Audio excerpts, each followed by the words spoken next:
First many years that I was in business, I made no money. I got into debt. I didn't know how to run a business and didn't know how I was going to come out of it. And then the really big break came. David Beckham and Victoria Huge Beckham name. just bought a residence that we designed on Miami Beach, and we were approached by Alex Rodriguez, A-Rod, to do a residence for him, and we made the cover of Architectural Digest. Wow. What was your biggest failure in your life? The biggest failure in my life could be my... What's going on, friends? Thank you so much for tuning in to another great episode of Tom Talk Success, where we bring you a lot of successful entrepreneurs, real estate developers, huge business owners, and just great successful people to talk about their success, letting you guys know, the audience, how they were able to get it, how they were able to achieve it, and really go on this podcast to ask them all those questions that you guys wanted to know. So, Ralph, thank you so much for joining us today. My pleasure. You know, we met at the event recently, and I was hearing your speech, and you was like a true inspiration to how you were able to accomplish all those stuff, especially in the architect business. So first of all, pleasure to have you on. Thank you. I will let you introduce yourself to the audience, let them know your story a little bit, and then we'll dive into the questions. So my name is Ralph Choeff, and my architectural firm is Cheoff, Levy, Fischman, and we're located in Miami and also in Tampa. How I got my start, I actually went to Pratt Institute in New York. Okay. I got my architectural training there. I got my Bachelor of Architecture. Immediately after graduating, I moved to Miami. There was really nothing in Miami at the time, so like a one-horse town. And I've seen the city grow up to what it is today. In between, of course, I worked for a few architects, opened up my own firm in 1983 when I got licensed. And like everybody needs their break, I got my break here in Miami. And the rest is basically history until today. We have a great following and clientele of high net worth people. And that's really our market, and our specialty is tropical modern homes. Wow. So you started in New York, right? Moved to here. Right. Tell us, how was the start? Like, was that like the big dream to be a big architect, or what was kind of the move there? So when I started, I was doing projects I didn't love, but you got to get through, so you do them. And then this one developer gave me a big break in doing my first modern home in Miami. And it was really one of the first modern homes in Miami Beach. And from there, I started gathering a following, and people wanted all these homes. So whereas I used to be an architect that we did all kinds of architecture, from shopping centers to offices, office buildings and such, apartment buildings, we now were known as the residential architects because everybody wanted a residence from us. And it eventually evolved into this tropical modern movement, which combines mid-century modern architecture with tropical themed materials that are good for the area. Now, this kind of architecture really translates to anywhere if you use the materials that are known to the area that you'll be working with, and you conform to some other architectural guidelines. So I got that big break, yeah. And we started doing these homes. And then the really big break came. We were approached by Alex Rodriguez, A-Rod, to do a residence for him on Miami Beach. Which is a big name. Which is a big name. Big name. And that really stirred the pot, and it brought in a lot of new business. And eventually we did a second house for Alex when he sold his first house, and we made the cover of Architectural Digest. Wow. So, you know, one thing leads to another. My theory in life is everything happens for a reason. And you just told me that in the elevator as well. Right. And there's a reason why this happened, and we're fortunate. First of all, you know, I like to, me personally, when I'm seeing successful people, I always like to congrats them. So, you know, especially in today's days, we have so much people just, you know, thinking like, oh, well, there might be a parents that help him, or there might be some luck that played out, or, you know, so I was, me personally, and it's important for me to also tell the audience, like when you see successful people, just like yourself, just like A-Rod you mentioned, like all those people, they were able to accomplish it by doing something, you know, and they work super hard for it. So that's why for me it's important to congrats. So I want to personally congrats you for what you'll be able to do. And I want us to talk about, you know, you mentioned A-Rod and you mentioned all those names, right? Especially in the beginning. So you started, but how you were able to tap into that market, right? You're talking about the biggest celebrities, the biggest names out there. And most of them, look, we are in Miami. So if there are big celebrities here, they're probably all around the world.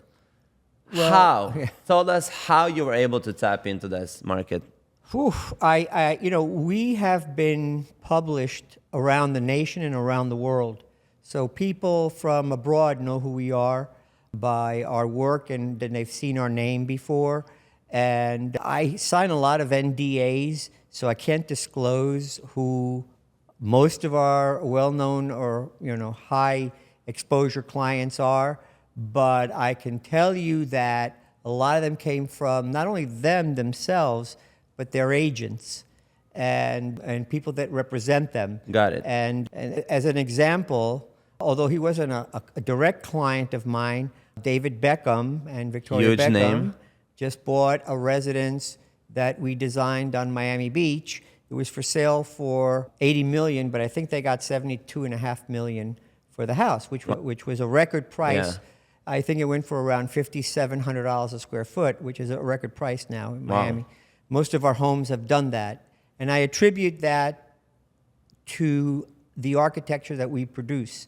Our plans function well, and our aesthetics look beautiful. So you combine the two, and you have a winning product. So people like Beckham, right? A-Rod, are they like calling you like, hey, like I want this, like I want you to help? Like you're having any type of interaction with them, or are you just talking to their team? No, like, Beckham I haven't had no interaction with because he bought a house that we actually designed for someone else. It was not a spec home. It was actually a house we designed for someone else. The wife decided she didn't want to live in Miami Beach. She wanted him to live in Palm Beach, so they put the house up for sale. And they put it up for a crazy number, and they got a crazy number, which is really what the house is worth.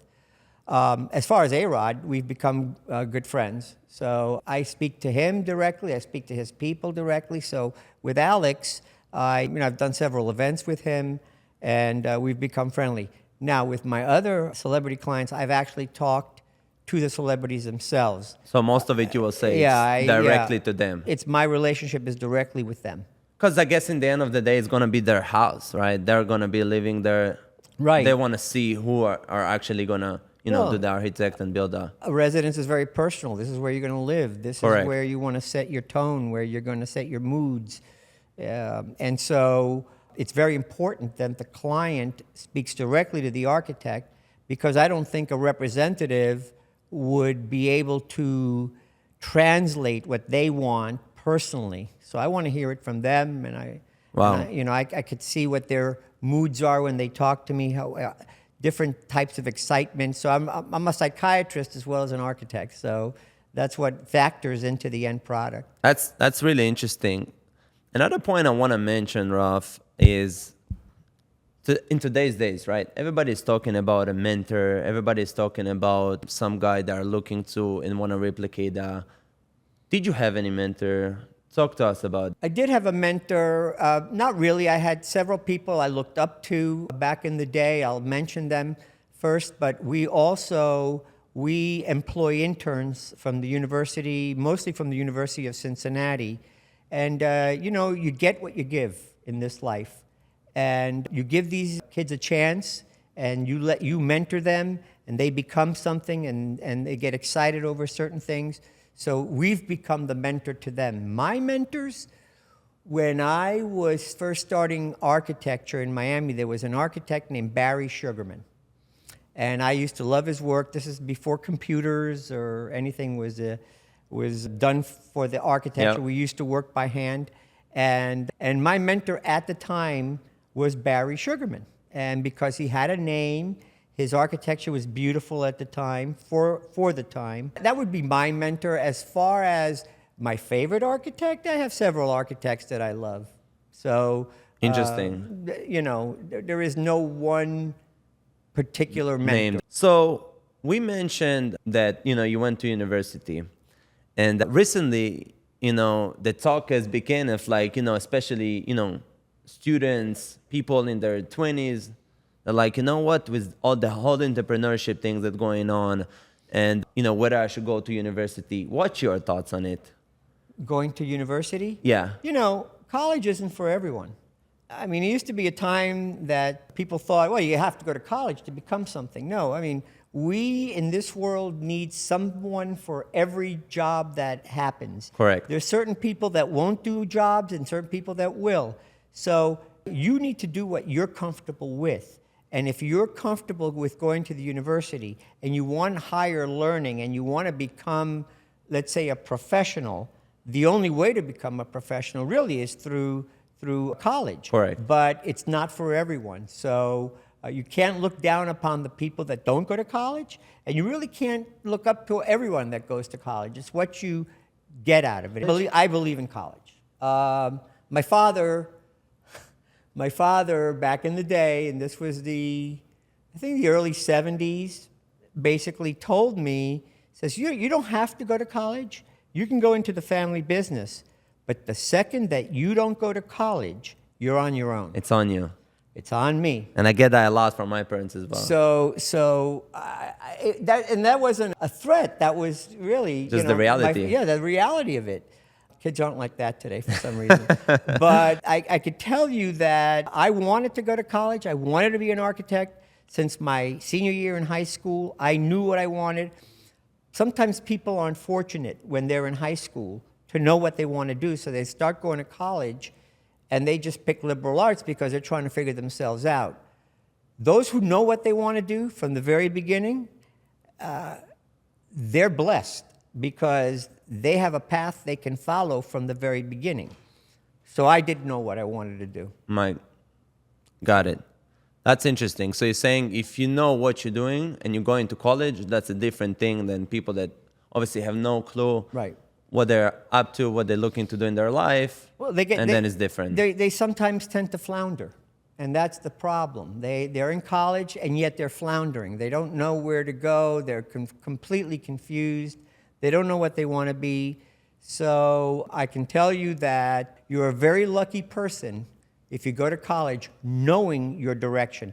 You're also lucky if you're in college a year or two, and then you find your direction and then follow that. So you're also lucky there. But when you graduate college and you don't know what you want to do, that's where people get very confused. Interesting.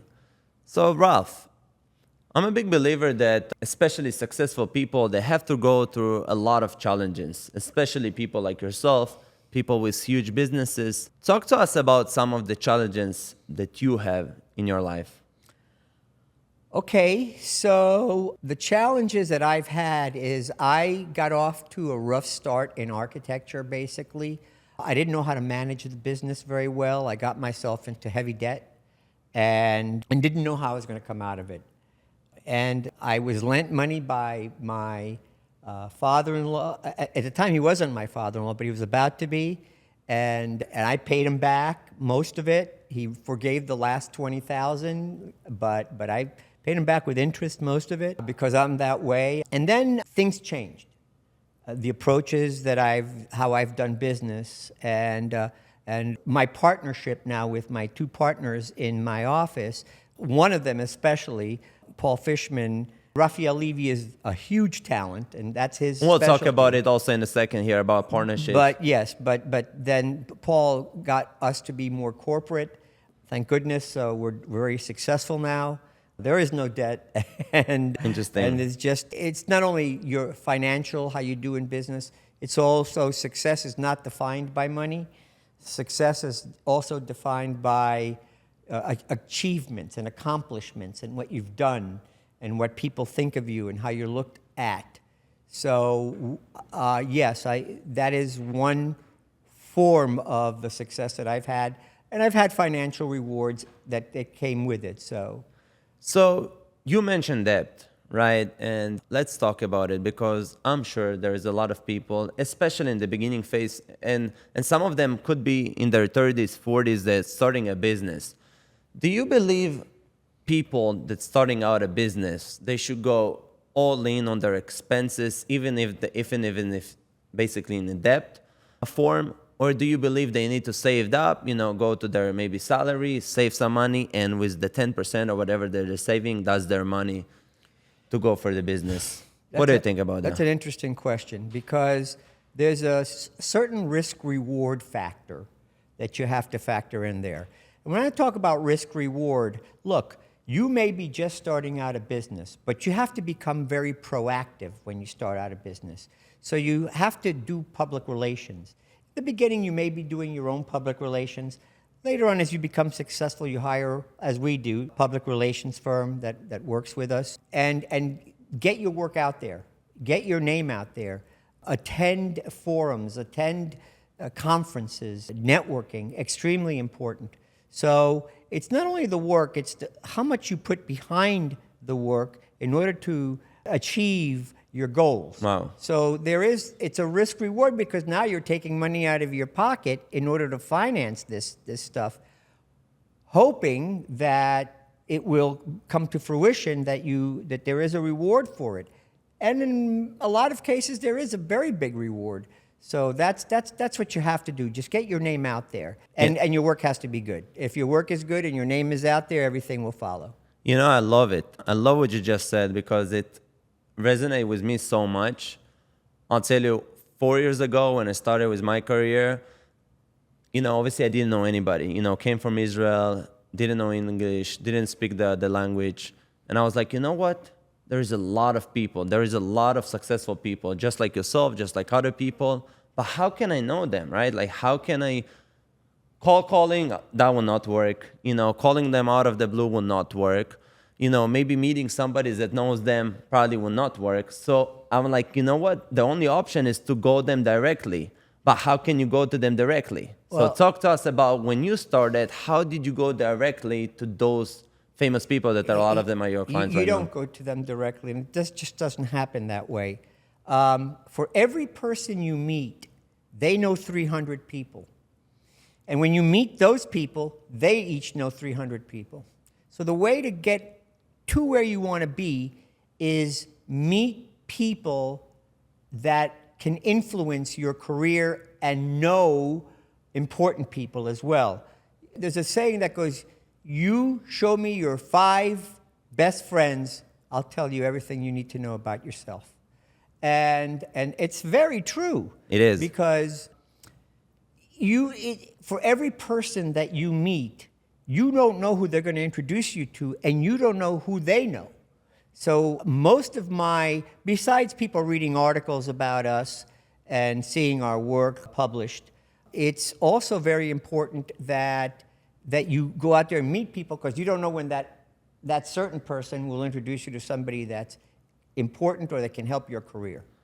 So, first of all, love it. Talk to us about when you're meeting people, right? Let's say you mentioned events. I'm a big fan of events, conferences, done a tremendous job of, you know, just like we met at an event, right? I came up to you, I told you about the podcast, we became friends, you know, talked about it, and now we're here. But talk to us about some other ways for people out there that, you know, wanted to tap to people like you, maybe want to work for you or do some business with you, but don't know how to get you. What you recommend to those people, like, to get to talk to you? Well, the more you get published and your name out there, the more articles in Google that come out about you. I mean, you could look me up in Google, and there's many, many pages on just me and my firm.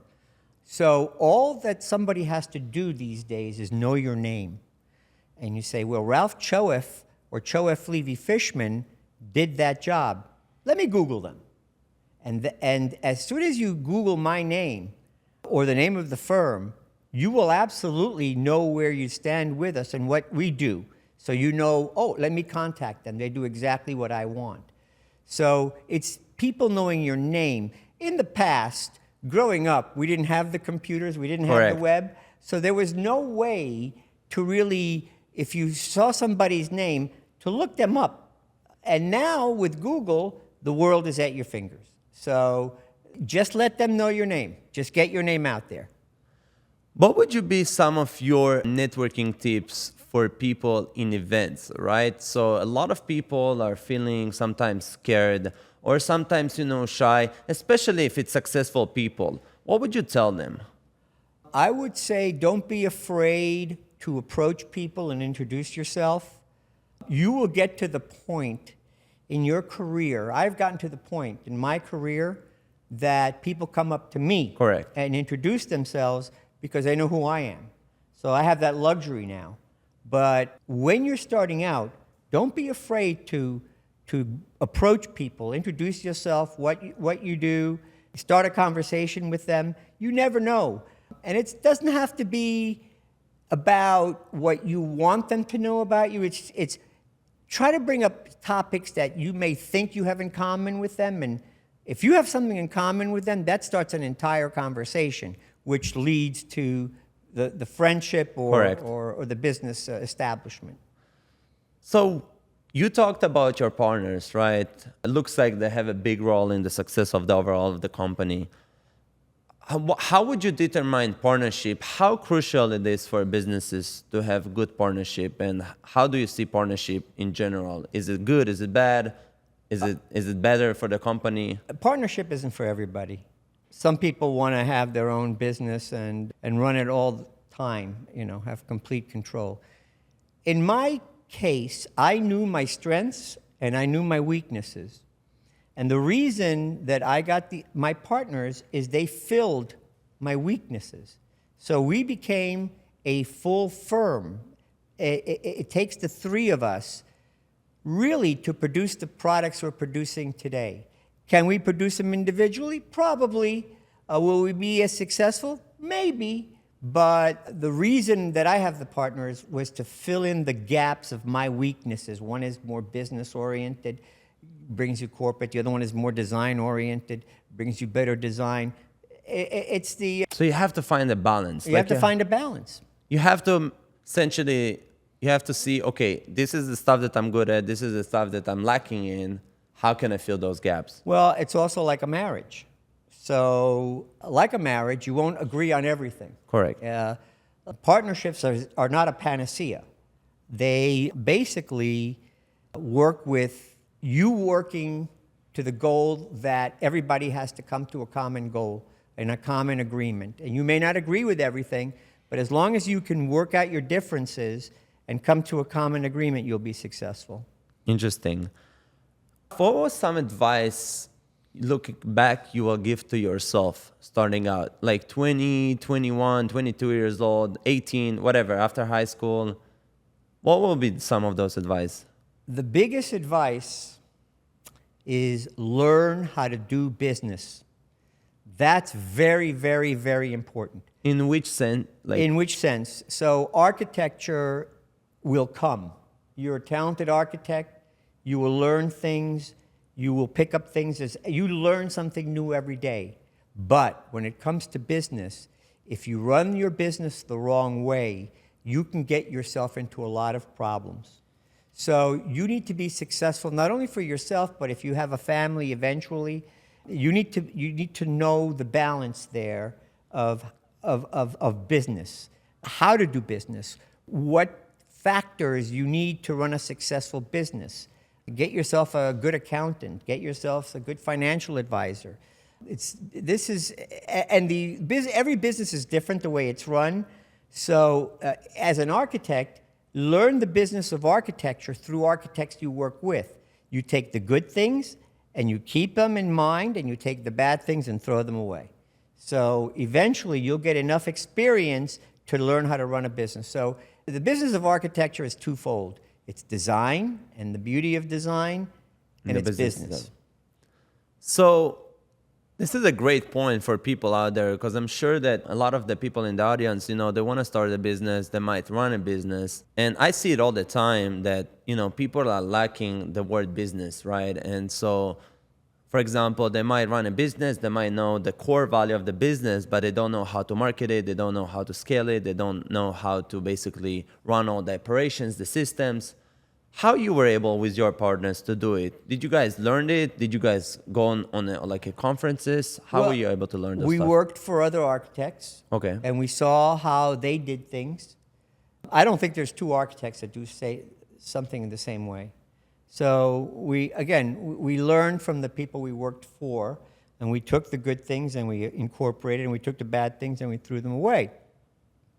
So it's important that when you work for somebody, keep your ears and your eyes open and see how they talk to people. If you could take away some way that the people get enthralled with them because of the way they talk and how they communicate, that's very important, how you communicate with somebody.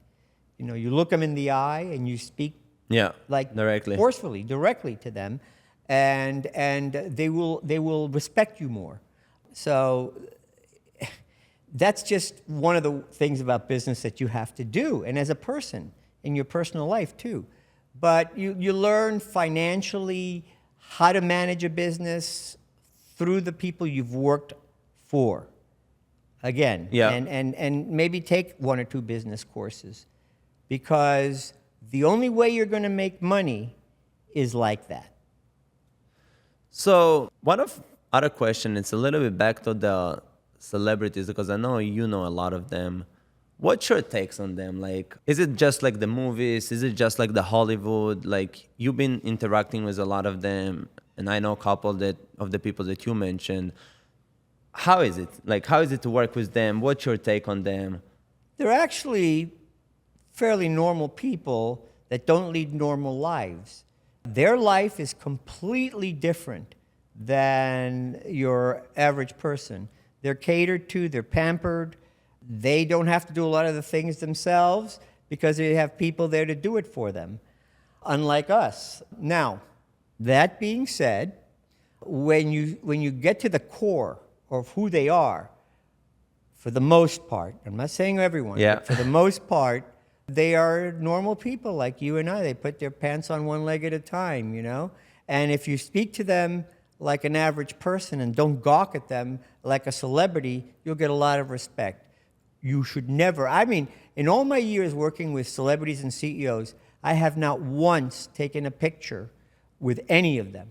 You won't find my office littered with pictures of me and CEOs or celebrities. You just won't. It's not professional.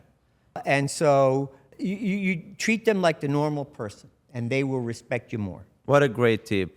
You know, I'm sure the audience saw a lot of it, but I had the reels that I did that's saying the same thing. Don't ever take a picture with a celebrity.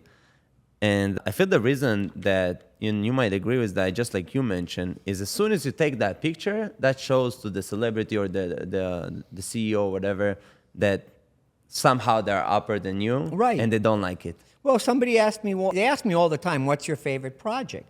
And I tell them I have no favorite project. They're all my children. I love them all, you know? You treat everybody equally, and you love them all. I will tell you the one celebrity picture I took.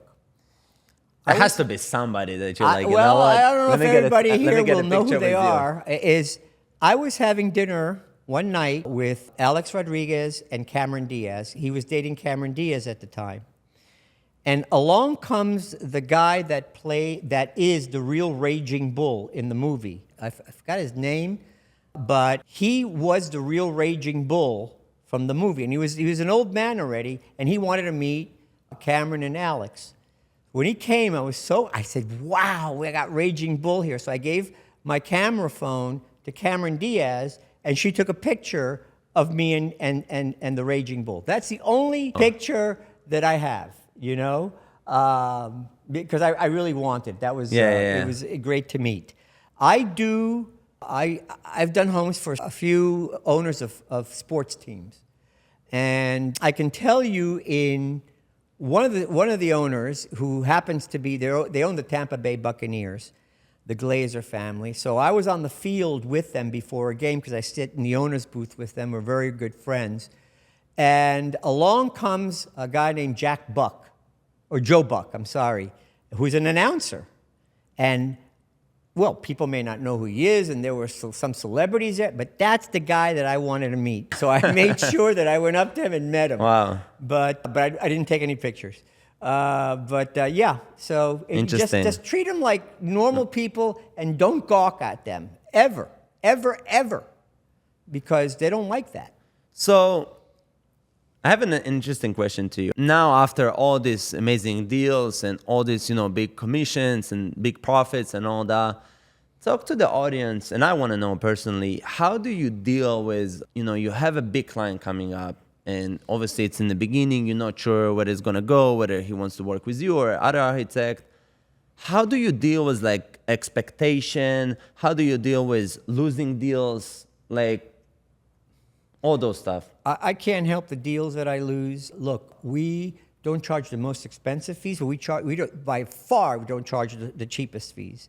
And we lose a lot of our clientele to architects that do it for cheaper fees, but you're going to get what you pay for. So, and that's the way I look at it. Sometimes you don't have a connection to a client. That recently happened in our office. It was a huge commission, and I felt no connection to this client, and I didn't feel the client would trust us to do what they wanted us to do for them. They're very nice people, you know, but I just didn't feel right, and we didn't take the commission because we wanted not to do a disservice to them. So you said like, you know what, I think it's better for you to go for other one. Yeah, we basically said that. And, you know, we were in the financial position that we could say that, you know. Had we been struggling, it may have been a different story, but we didn't feel the connection was there to produce a successful product that they would be happy with, so we just let it go. So looking back, right? Let's look back in your career, especially in the first years, right? Which I'm sure a lot of business owners, it doesn't really matter which field they are in, you know, been struggle with that is, let's talk about it, right? In reality, is the money part, especially building a business for the first couple of years, unless it's something, you know, extremely positioned well and somehow successful right away. A lot of people go to the struggle of like, look, I don't make any money. My parents, my family are on me telling me, look, quit, just do a salary job or something like that. But you deep down, you believe that that's going to work. It's just that it's not come to reality yet. And you might need a couple of years in order to get this. Talk to the people that are in this position right now that don't make money, know they have something that could potentially make millions of dollars, but they're dealing with all the struggles of their family on them, friends are on them, telling them to leave that. Well, look, that's my story, basically. The first many years that I was in business, I made no money. I got into debt. I didn't know how to run a business. The fees just weren't there. And as I got more popular and did the architecture, the fees started going up. The money was there. But I have always had support. No one ever discouraged me from doing what I wanted to do. I'm an architect, and they supported me being an architect. Even if you didn't make no money whatsoever? Even if I didn't make any money. Wow, this is interesting. Because they also were on board that I would one day make money. And I did one day make money. And so everybody that stuck with me, thank you. But I would have to say, believe in yourself. If you believe in yourself and you're confident that one day all this will pay off, one day it will pay off. So thanks God, you know, that the situation for you was like that, you know, your parents, your family, everybody looks like supported you, which is a great thing. I'm a big believer that, you know, your surrounding is so crucial to your success, whether it's in business, whether it's partnership, whatever it is. But I'm sure there's a lot of people out there that don't have this, you know, they don't have the support. They have completely the opposite, telling them to quit totally what you do, but they still believe them. What would you tell those people? That's a tough one because that is the case for a lot of people, more than you'd know. A lot of people are disadvantaged by not having a family or not having people that they believe in, and they're out there on their own. And this is an answer that comes easy to me, but it's so hard. And it's just believe in yourself. Just believe in yourself and do everything that it takes in order to get there. So I say that easily now, but it is the hardest thing a person can absolutely do in life, is be alone and try to make it on their own. You just have to believe in yourself and never lose hope. And it's easy to say, but it's very hard to do. Wow, I like this point that you gave. So believe in yourself to the fullest. Don't let anybody, even if it's your family sometimes, you know, that are not believing you. And I feel like they are not believing you, not just because they like don't know what to expect from you, is that they're somehow scared that, you know, you're gonna not be successful in what is it that you do. You're gonna waste all this time, and in the end, gonna be in the same place.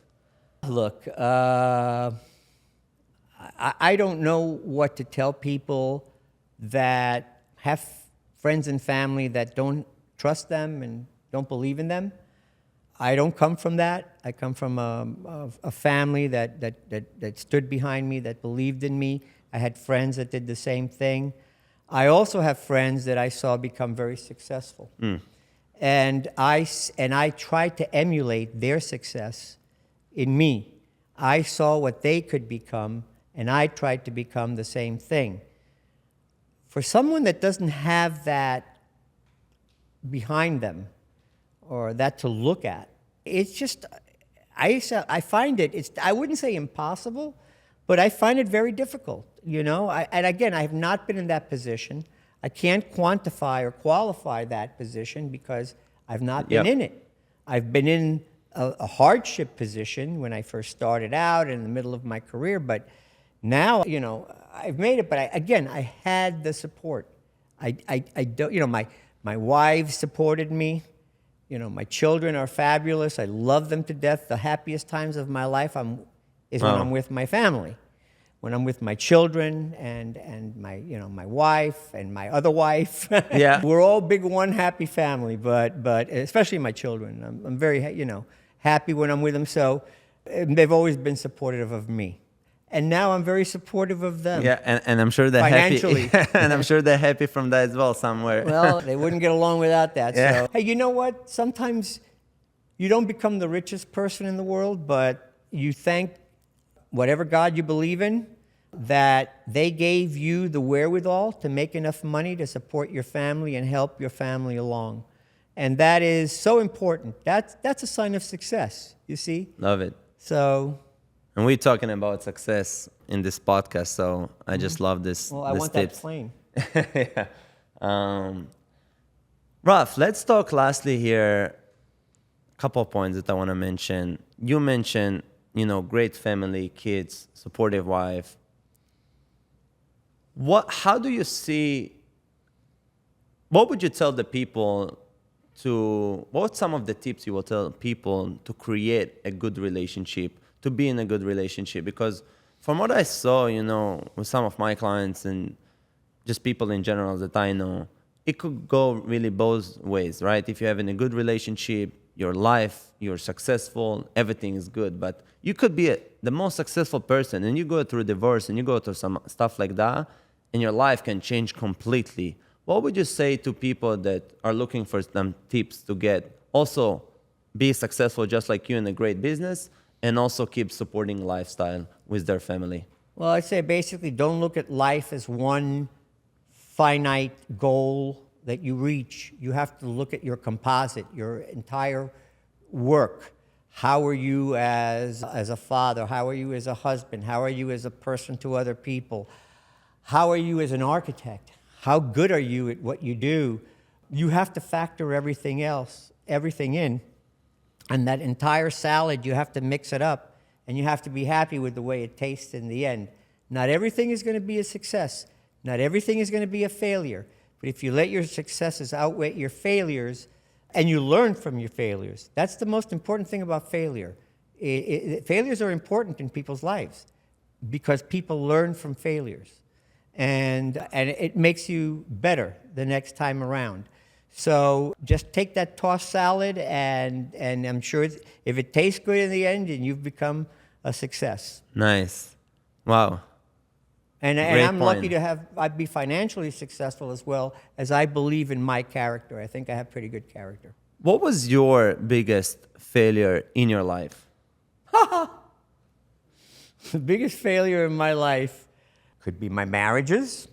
Again, it wasn't my wife's fault. All of it, you know, I think it's 50-50.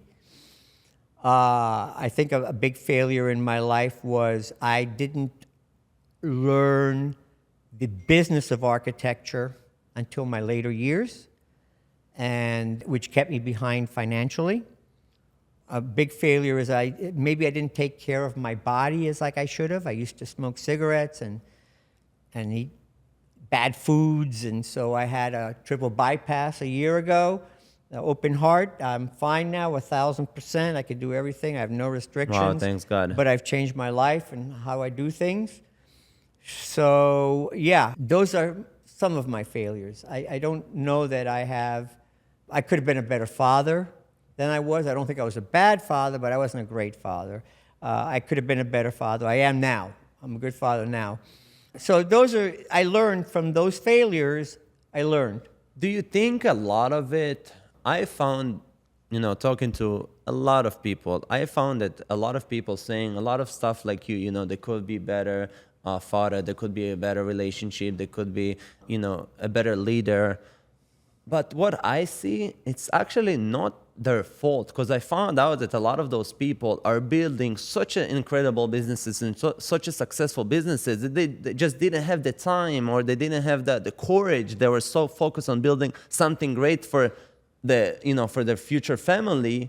And that's why. So I don't look at it as something bad. I'm like, look, if you were probably a lot more with your kids or a lot more with your wife and go travel more, I'm not sure you had what you have today. I think I agree with you 100%. I think I agree with you 1,000%. That sometimes you're doing it for the benefit and people don't appreciate that. People don't appreciate because they don't that, see it. You're 100% right, because that happened to me too. You're 100% right when you talk about that. Because I saw it and I'm like, well, look, you're talking to a man that had such an incredible business, such incredible success. Of course, he could be perfect in every scenario. I'm going to give you the most important, in my philosophy, the most important thing in life. How do you inspire people? How do you inspire the next person or somebody to become something later on? I've seen my success in inspiring people to become something. I've seen the rewards, and that is so fulfilling. And that's one of the reasons I hire interns once in a while, because of that. I inspire them. This is what I like. I enjoy this. Love it. Well, we in the Tom Talk Success Show, and it's all about success in the end and being successful in all aspects of life, relationship, business, whatever it is. How do you define success? What does success means to you? Again, success is how do you inspire people? What have you become in life? What's your positives? Success, some people define success as financial. I think financial is just a cog in the motor there, but it doesn't have to be financial success. It could be in your personal relationships. It could be in your marriage, and it could be how you inspire people. What kind of business have you built up, and also have people have acknowledged you. So that is really the term of success defined. Wow. What would you give somebody that's seeing us right now and he's completely lost? What would you tell him? Wow, there's many reasons why you can be lost. And if you're lost in life because of personal matters, I don't know that I can help you, because I don't know it. But if you're lost because you don't know what you want to do in life, why don't you start researching stuff that you may find interesting and delve more into it. And once you find something, pursue it through education or through technical vocation. And once you find a job that you love, like they say, if you do a job you love, you'll never have worked a day in your life. So find something that you really love, and it may take a little bit, but once you do, that's where happiness will come from. Love it. Ralph, thank you so much, my friend. What a pleasure. I feel like you gave such incredible points, such incredible topics for the people to know more of. And you're a true inspiration. Like me, just, sitting with you for an hour, just seeing your success, starting from literally nothing and believing yourself, as you mentioned, to building such an incredible business, to be one of the top architects probably in the world, right? If you're in the United States, so I'm sure it's around the world. And what's the best way for people to find you? Well, our website is CLF, C as in cat, L as in Larry, F as in Frank, Architects, plural with an S. and you can see our work there. And my phone number, I'll give you my mobile number. Well, I'm not going to give you my Yeah, yeah. mobile I was about number. to I say, don't maybe think give the Instagram, Facebook, whatever you can Yeah. find us on the web, and our phone number in the office is 305-434-8338.